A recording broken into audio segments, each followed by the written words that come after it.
Hey everyone, this is Build Series. I'm your host, Brittany Jones-Cooper, and today I'm chatting with Vanessa and Laura Marano. In their new movie, Saving Zoey, a high school freshman named Echo is still struggling a year after the mysterious death of her sister Zoey. As the family tries to move on, Echo discovers Zoey's diary and gains insights into her life that could help explain her murder. Take a look. The first day of high school is the most awkward day of your life. I'm in every way not ready for this.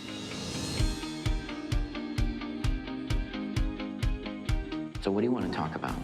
Your parents? School? Boys? Zoey?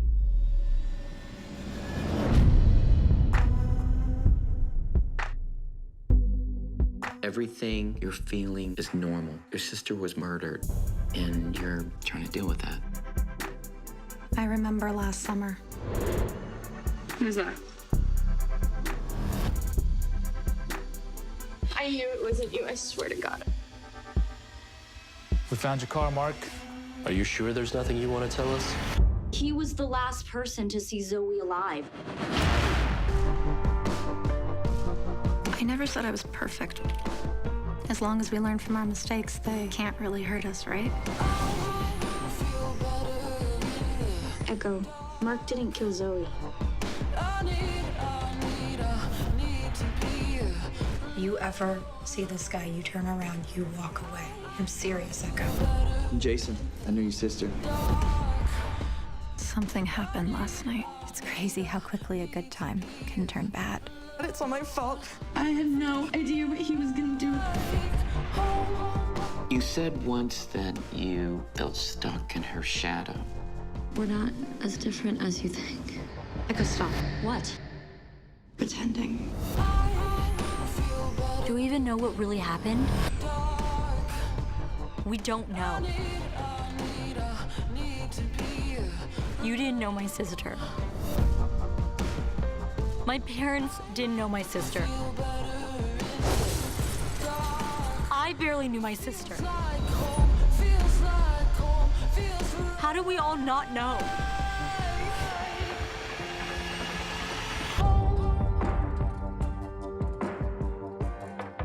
Someday, everybody's gonna know my name.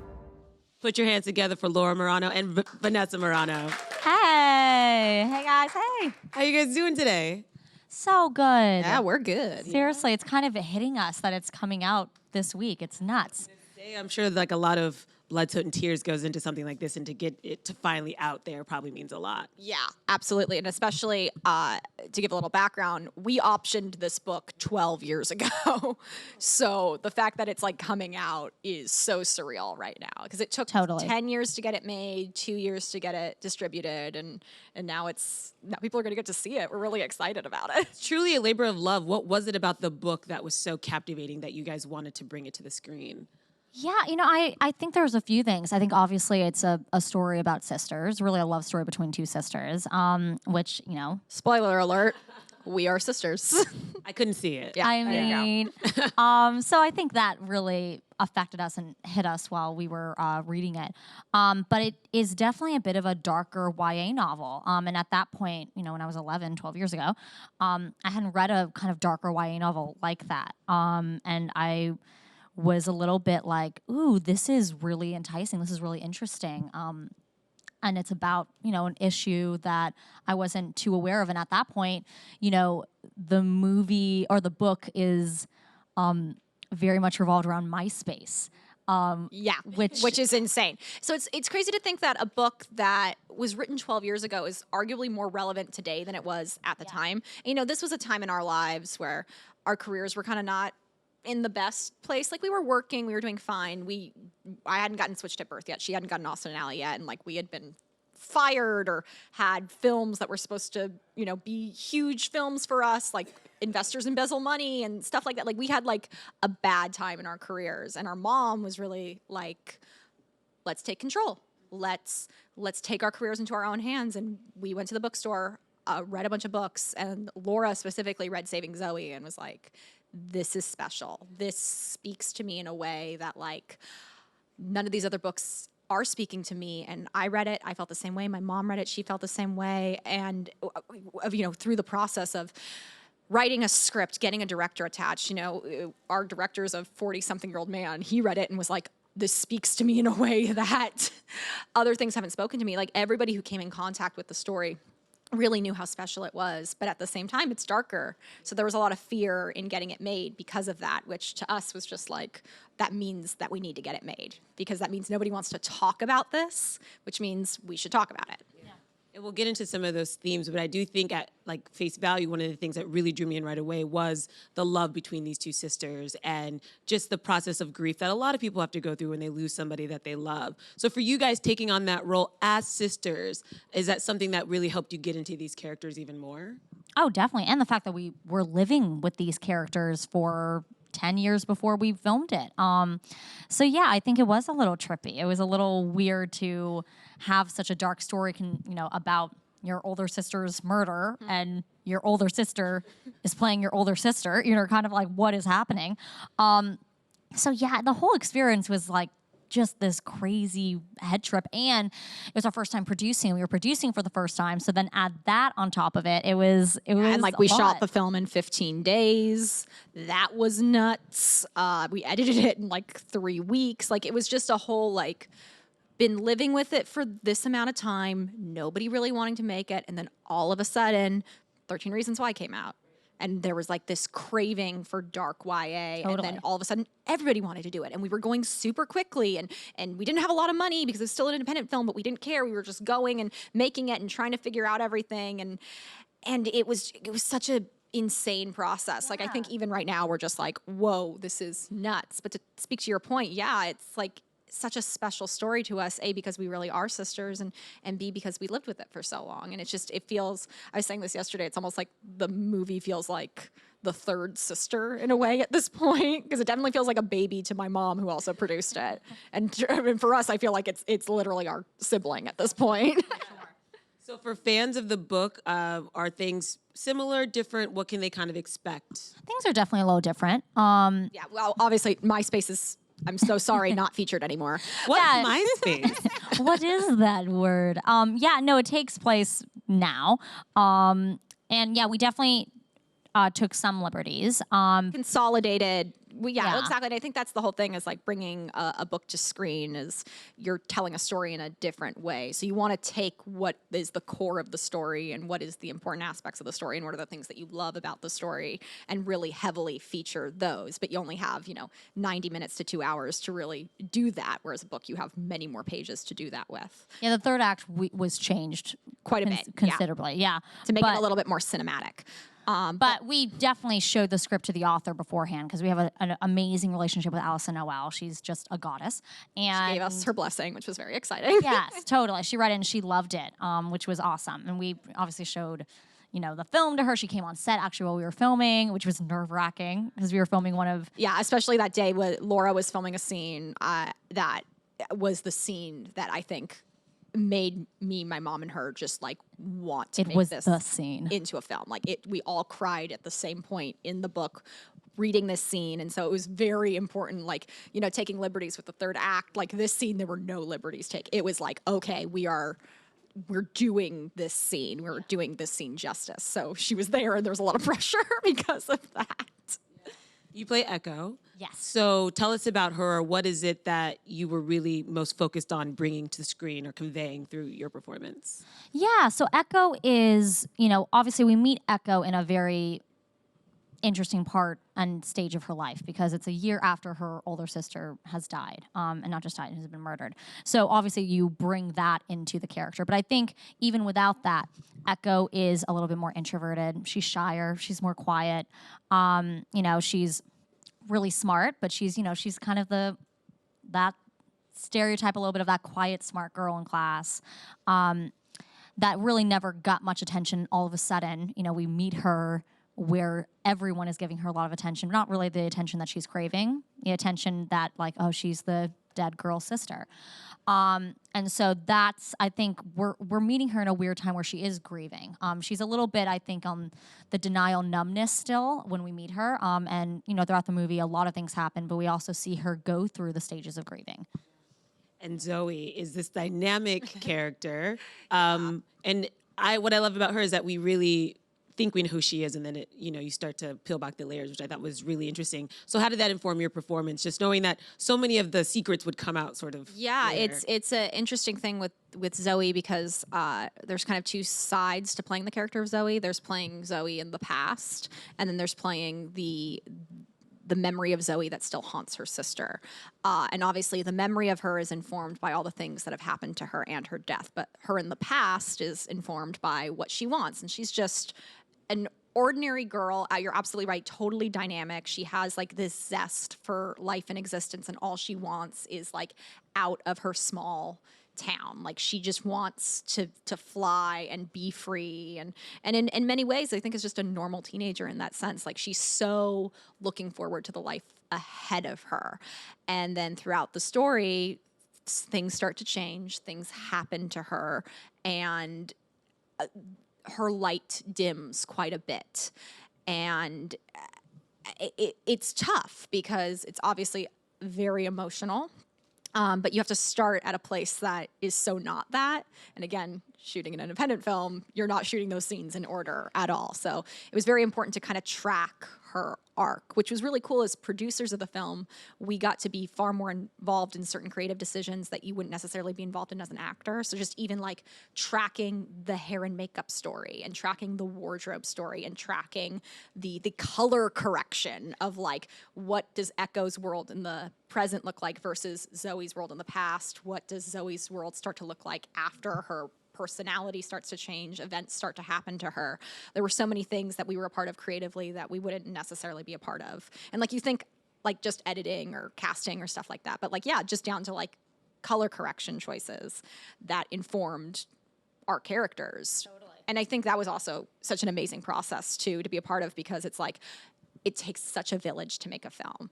Like it isn't just like your performance gets enhanced so much by things that people are doing behind the scenes. So it was really cool to actually watch those people do those things up close for the first time. Such a learning curve for you guys too, as producers as well. Is that the thing that you learned the most from this project, is just like how collaborative it really is and how much input? Well, I think we kind of come from the world of theater, not to be those obnoxious drama kids. But we are. My mom owns a children's theater, so talk about dynamic. She goes from being this like really boss businesswoman to like this earthy drama teacher. And it just depends the day of the week you catch her. But so we always knew like it's a really collaborative process. I think there's something different when you kind of come from that world where it's such a team effort. It is so much about everybody is as important as the next person. So, which is something I think, again, coming from theater, we were always aware of. Totally. I think what we learned from producing was how much you still have to fight for every little detail of things, and really championing different departments, because like Laura said, knowing that they play such an important role to the story as much as another department does, it's like it's the devil's in the details of those things. And you really do, as a producer, because you're literally producing it from scratch, like have to really fight for the things that are important, that may seem small, may seem subtle, but at the end of the day totally make a difference in the final. It's so true. It's so true. And I think Vanessa's so good at that. Vanessa's so much a details person, because it's so easy. Nice way of saying anal retentive. Which is also, I think, a compliment. Yes. Because, it's so easy on a 15-day shoot on an indie film, low budget, to just kind of be like, it's not going to matter. Well, let's just get through this. And it's so important to not do that, because then you're in editing and you're like, oh my God, why? If we just took 5 extra minutes to like fix this thing. But Vanessa kind of had that foresight. And so she was very much on top of like different things, like small things, seemingly small things. There's one part of the movie that Zoe's name appears on this emotional, important kind of thing, and it was spelled wrong. How do you spell Zoey wrong, guys? I know, you're asking all this. There's ways. There's different Well, as you can notice, there's 2 dots over the E. And it was 2 dots over the O. That's why it's not saving Zoe. It's not the Zoe. 2 dots make it Zoey. Zoey. And so on this particular object, it said Zoe, and I was like, we just have to make sure the 2 dots go over the E, and then we got there to shoot, and the 2 dots were over the O. And we were like, wow. And so, in some ways, like, I think some people are like, you can just fix it in post. Is it really that important? Like, but it is important. It's her name. It's like, especially in this one scene, it's like, it is really important. It ended up being a relatively easy fix, actually, because again, totally. we had no money, and in ways that's a curse and a blessing. So because in the way that it was a blessing was to put the 2 dots on this thing that was like etched in, somebody just figured out a way to do it with marker. Our director did. Well, but our department figured out, like, because they couldn't remake the etching, like it was already done. They were like, okay, how do we do this? So they did it with marker, and then the director was like, hold on. I know how we can like erase it off, because he came from the camera department, so he knew some trick of how to like erase Sharpie. I don't know, and then it and in a weird way, it's like those details that seemingly at first might not matter do matter, and then all of a sudden you have a whole team that's kind of like on board. That's like, you know what? Yeah, they do matter. Let's figure out together.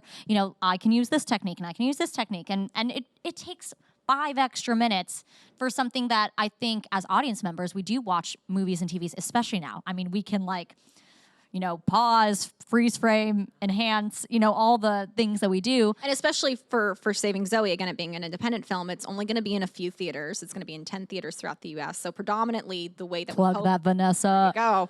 But predominantly the way we hope that a lot of people are able to see it, if it's not at theaters near them, is digitally. You can buy it, you can rent it on cable download, digital download, however you want to see it. It's going to be available on all those platforms, but that does mean you can pause it. You can see every single detail so much easier than you would be able to, even on a big screen. Yeah.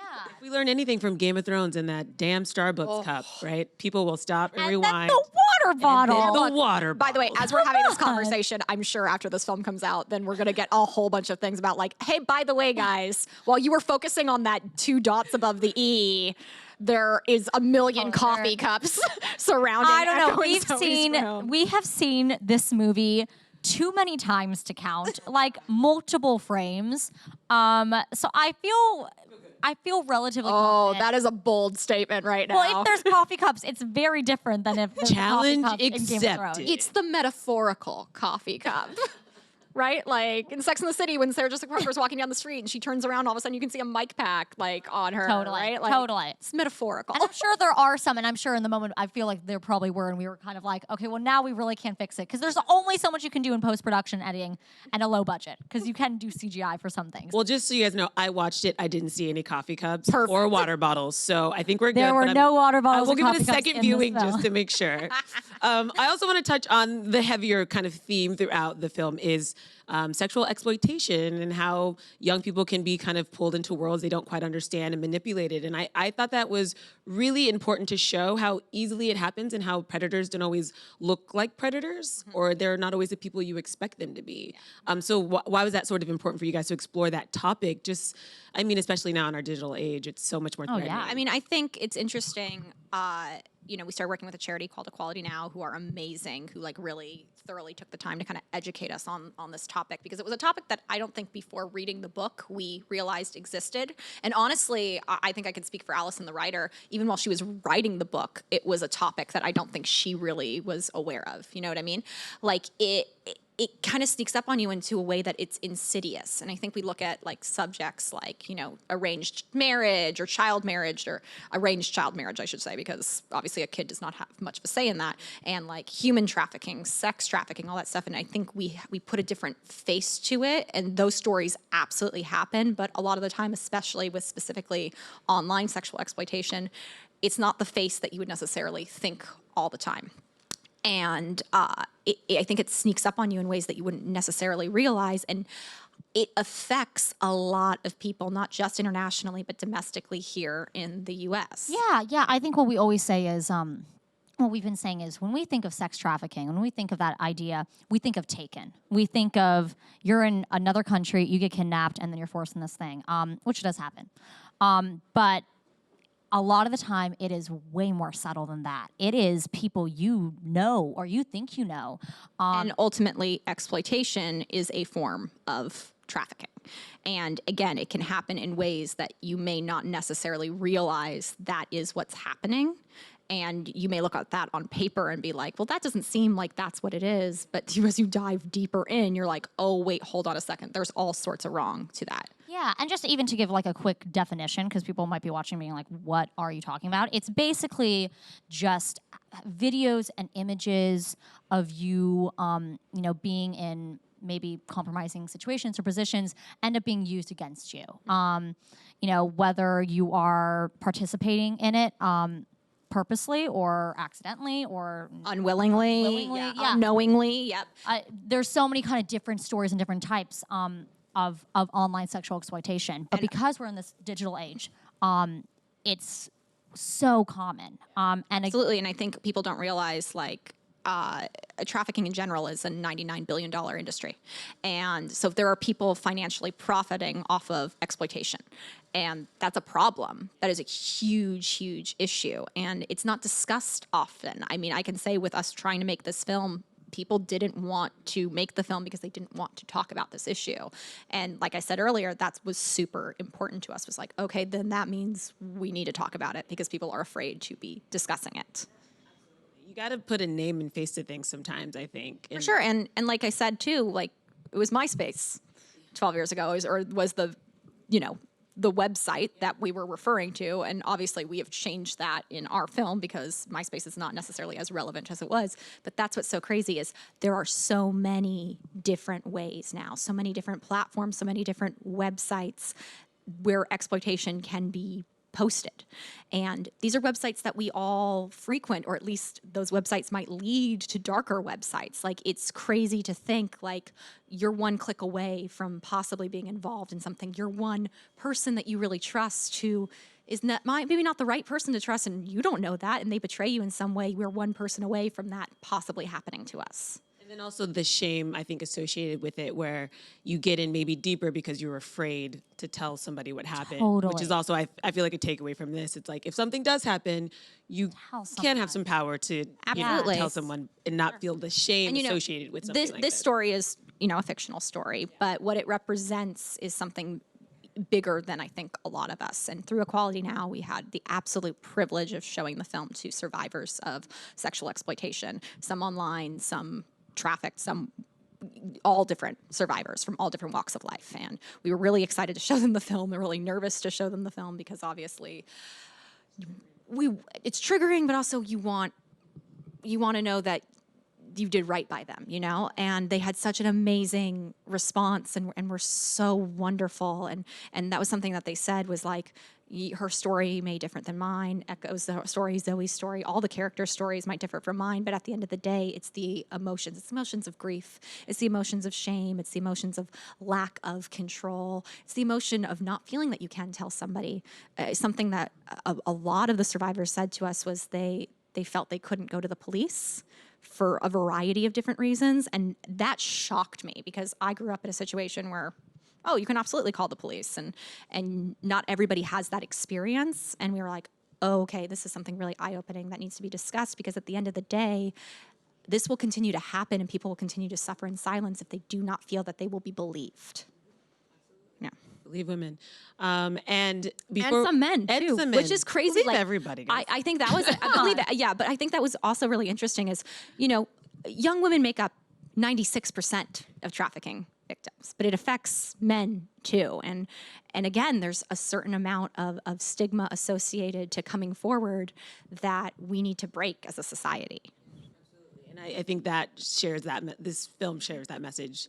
Before we go to audience questions, I do have a question for you guys. We've seen you work together before. You're obviously working together on this project.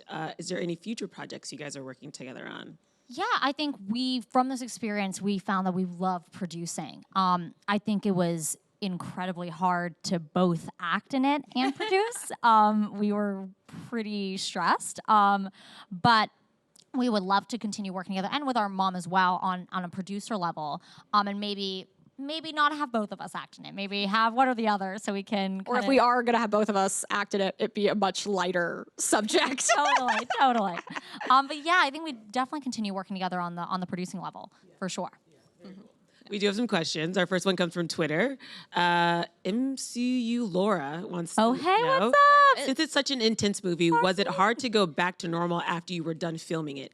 Especially since Laura, if I remember correctly, puts herself in the shoes of the character she plays. Yeah, it was a very weird time of my life, because this is literally what the schedule was. I had just gone through a breakup. I was filming a family comedy with Robert De Niro. I went to New York and then Sweden for writing sessions. For songwriting sessions. Yes. Went to film Saving Zoey. Then after Saving Zoey, literally land and then go to a bunch of other songwriting sessions in California and LA. So I don't know what frame of mind I was in. I was just in a very messed up frame of mind. It was a lot was happening for sure. I mean, I wrapped Saving Zoe and went to go shoot a Snapchat show. So it was, again, a very different headspace to be put in all of a sudden. Because I was all of a sudden like shooting episodes that last 5 minutes. And it was like, okay, cool, fun, funny, let's do this. And it was like, okay. So different. And at the same time, through all of it, we were still in editing. Yeah, we were in the pre-production aspect or in the post-production aspect. So it was a lot. Do you guys have any tricks to get yourself out of the sort of serious and into the funny, or is it It just scared me. It was so very much. fast. It literally went from the Twitter question to the poster. I was like, my face. Yeah. I don't know. I think every actor has their different process. Vanessa, I think, has kind of trained herself to turn it off and on, but I think it's still tough. It is. I mean, here's the thing for me is it took me a very long time as a performer to figure out how to trigger myself emotionally. I read every acting book you could think of. I tried every method anybody could say, and it just didn't work for me. And eventually what ended up happening for me was through the process of kind of like muscle memory and repetition. It has to be an off and on thing for me. It's actually the only way I can kind of take it seriously. Like, it has to be kind of technical and methodical for me. And that works for me. That does not work for everybody, right? But because of that, that's kind of my process. So I am very able to kind of be in two separate headspaces, think about like the mark and the lighting and the emotion all at the same time. If I'm just focusing on one thing, it often actually, I think, gets a little bit more difficult for me. And I don't think and that might have to do with like you have to distract yourself almost from what you're doing. Laura has a different process though. Like, I know for Laura, especially on this film, there were there were emotional scenes for both of us, but particular emotional scenes for Laura where it was a lot, and she was very clear that like she needs a minute, she needs some quiet, she needs to get there and really connect and put herself in the shoes of the character and really get there. And it's crazy too, because even with her doing that, it's still an independent film and it's still really, really fast and long hours. So she's able to do that, but still relatively do it quickly, which I think is actually really impressive, arguably a little bit more impressive than what I do, because she truly emotionally triggers herself. Yeah. Sounds draining. Oh, it is. It On is. 4 hours It of is sleep. Very draining. We do have some questions too, right here. Hey, Hi. I love your sweatshirt. Thank you. I Boom, for you. baby. See, that's why I'm not the singer. My question is, what's your favorite memory of filming? Ooh, favorite memory of filming. I mean, as we said, it was such a blur. Like, I feel like we blacked out a little bit. We had this thing that I kind of sadly look at now a little bit, but where our crew members, because we were all so tired, would just randomly start singing happy birthday. We would pick one person in the crew and pick them to be the designated birthday person. It was not their birthday. Also, like, some people thought this was hilarious, and other people did not think this was hilarious.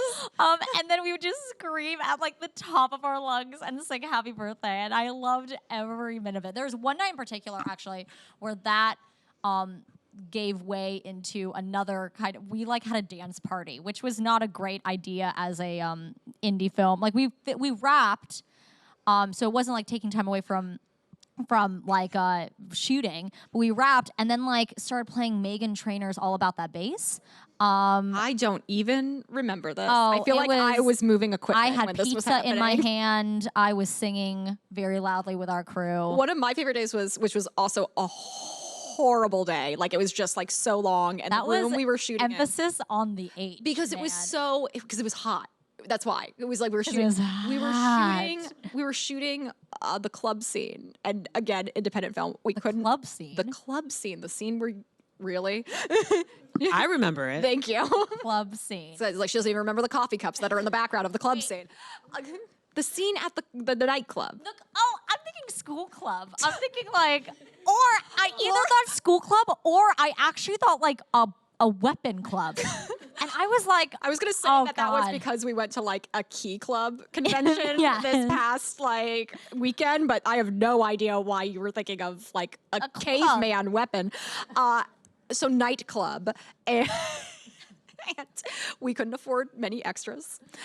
So a bunch of crew members volunteered to be the extras in the club scene. And so it's a really random assortment of people in the club. Like, Oh, good. it's very random. Someone dressed up, I think someone dressed up in some sort of weird suit.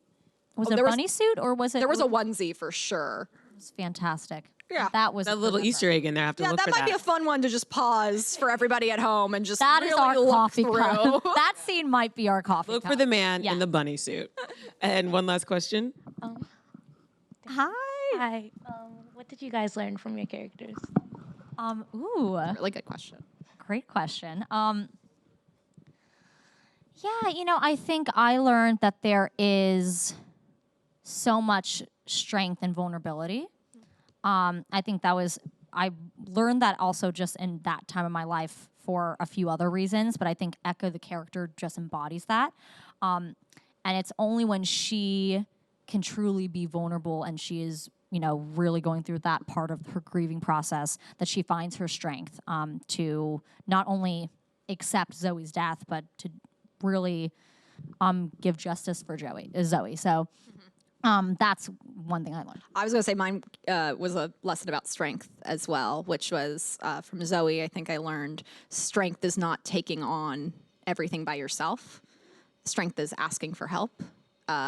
Strength is confiding in people. There's strength in knowing that you can't necessarily handle things. And I think oftentimes I'm very guilty of this. I'm like, I can handle it by myself. I can handle it by myself. I'm going to do everything. I'm going to overwork myself. I'm going to do things like, and true strength is being able to step outside of that and be like, no, I need help. Wow, guys, those are like beautiful lessons to learn from your character. Thank you. Yeah, and Stop it. You're a beautiful Oh my God, lesson thank to learn you. from our character. That was a really weird compliment. But I took it. I took it so hard. I was like, thank you. I really did enjoy the film for all the reasons we talked about. And I think it's even extra more important just knowing the effort and love that you guys put into it. So, like, congratulations on the film. I think Thank you. fans are really going to receive it. I think the messaging is really important. So, congrats. And if you guys want to check out Saving Zoe, there's a couple ways to do it. First, it's in select theaters, about 10, right? You can also catch it on VOD. So, check your local listings if you're interested and put your hands together for Laura and Vanessa. Thank you guys. Thank you so much.